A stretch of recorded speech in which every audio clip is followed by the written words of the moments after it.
Hey everyone, this is Ben from T3, and I'm here bringing you game number 2 of match 4 from the San Rafael Regionals in Northern California. So my opponent, this game is playing Jinteki on the left, and it looks like that's a hand of 4 ice that he has, and he's just deciding whether or not he wants to keep that. And he does decide to hang on to it here.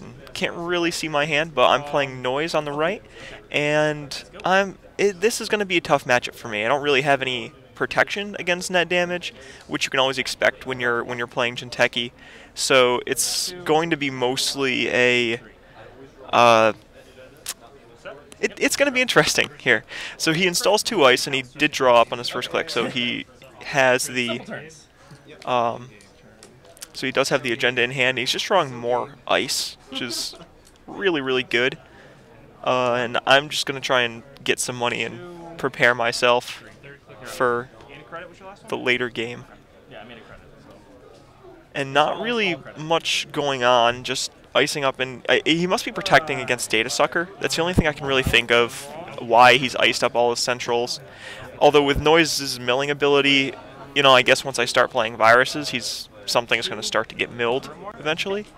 But even still, I'm just starting my board position and trying to get prepared for the later game, and yeah, emptying all that money off Liberated. So that's another card that's really undervalued in the current meta, is Liberated. But really, that's like 4 free sure gambles that don't require money to use. For one extra credit, you get 4 sure gamble uses whenever you want without the 5 credit requirement. Pretty good. Most people think it should be costed less, but if it costed less, it would be way overpowered, in my opinion, anyway. And my opponent here just icing up more. You know, he doesn't have anything rezzed, but plenty of things to deal with. I'm just getting that universal icebreaker out. And in this deck that I play only uses Knight and Crypsis as its only icebreakers. So really, a Knight's not going to do much good here, right? Because it only is good for one thing. Whereas Crypsis, even though I have to load it up, will at least get me through everything. Well, I have to load it up and spend a bunch of money, but it's better than only being able to get through one thing. And he installs that looks like that House of Knives, and is going to try and score that. And that's a really good tool that Jinteki got post Honor and Profit, which admittedly I even undervalued at first. I didn't think it was going to be that good, but after playing against it in my local meta and playing against it in tournaments, it's really annoying. That extra net damage opens up a lot of different opportunities, not only in scoring but also in the flat line. So that makes Kamainu a death ice if you can't break at least one subroutine, or Psychic Field. It doesn't exactly interact with, but it makes it a scarier thing to see. And yeah, he just advances and scores that House of Knives, and I lose a Parasite, which I would have really liked to hang on to. That was the one thing that Jinteki got. While they did get all those taxing ice in Honor and Profit, they are all really low strength, so really susceptible to being blown up by Parasite, and really susceptible to just being able to get by with low strength breakers, but they have so many subroutines that it doesn't really matter. So I get that access, and I score Brain Trust, so I'm up, but he just keeps hitting me with that net damage all in all.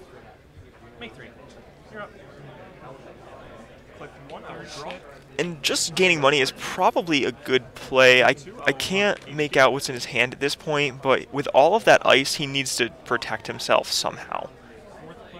And he needs some sort of answer. And yeah, here rezzing that Kamainu, even though I only have 3 cards in my hand, I think, it forces a reaction from me. I need to break it with Crypsis, or else I die following the House of Knives play. So the Data Sucker lowers its strength, so it saves me a credit there, and I'm just going to get that Sucker token back. And then I pay to hang on to all the cards, so pay the 3, I will not House of Knives after. You will or will not? Will not. And he opts not to do the House of Knives. So that indicates, at least I took it, that he didn't have an agenda in play, or he didn't have anything, or snare. He didn't have anything that would kill me, or that would get me dead, or that would get me below 0 cards. So he didn't bother with the House of Knives, which is interesting because it looks like he did that the first time I ran before the Kamainu. So I guess that was just kind of more of a mind game, but now that I have the agenda, it's not worth it for him.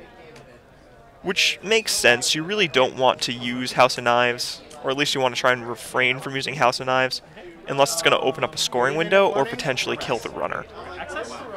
Or, I guess, use with Tori Hanzo, who would give me a brain damage on the first successful net damage, which is some pretty cool synergy, and luckily I haven't seen it thus far, but it's something to keep an eye out to be sure.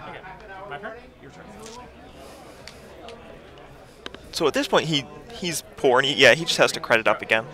But it's not in a position that he wants to be in. Okay. No rest. Just because, even though the ice that Jinteki plays is fairly cheap, he needs to be able to res it, and it isn't as good unless you start stacking it. The Kamainu is good just because it is so expensive all the time, but like Yagura only costs 2, and I'm not sure what's behind that, but still, I'll pay 2 to get an R&D access and a sucker token. That's not really a problem to me. 1, 2.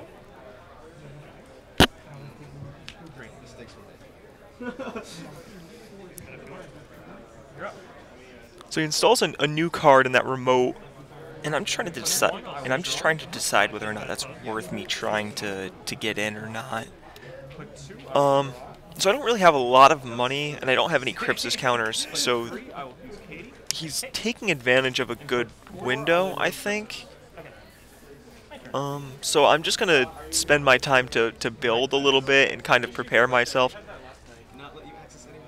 which is probably the right play. If he's wanted to advance something out there, then it would leave him pretty poor. I got these when I was in elementary school. Which would, as I said, just kind of give me more of a window to try and make something happen. But my money situation's looking good. Katie, this deck runs 2 copies of her. It actually runs 3 copies of Liberated, so that's where my money usually comes from. But if I can get both the Liberated and Katie going, I'm in a really, really good place. I don't always use Katie, even when I do draw her. Depends on what my economy looks like with Liberated. Just because I find Liberated to be much more... Funny enough, I actually find Liberated a more streamlined use of economy than Katie.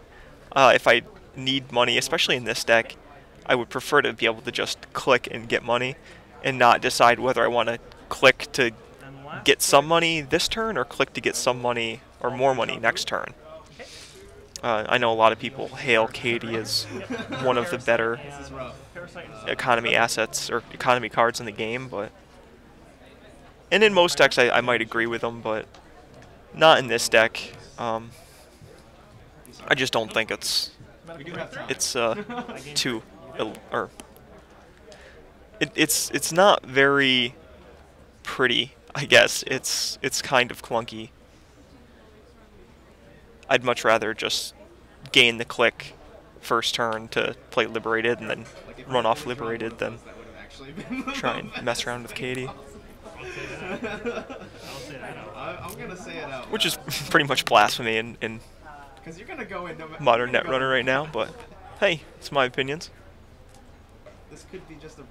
So now he's sitting on a bunch of money, and that medical research fundraiser, or whatever that is another one of those cards that is an interesting one. And I play the medium, which isn't a good idea against Jinteki.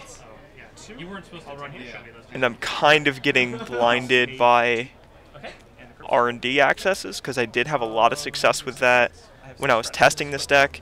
and I had a lot of success with that earlier in the tournament, No res. where getting medium out and then just hitting R&D would often yield me a lot of points. So great, first access is a snare, and he triggers it. What do I keep? So I have 1 card left, deal 3 and take a tag, hitting 2 of those cards and a fetal. So Really? Yep, there it is. Wow. yeah, that medium, definitely not a good idea against Jinteki. Lesson learned. I do not do that any other time in the tournament, but doesn't matter in this case, too little too late. So thanks for sticking with me, and I will catch you next time. Like, getting out anything that has me access more than 1 card against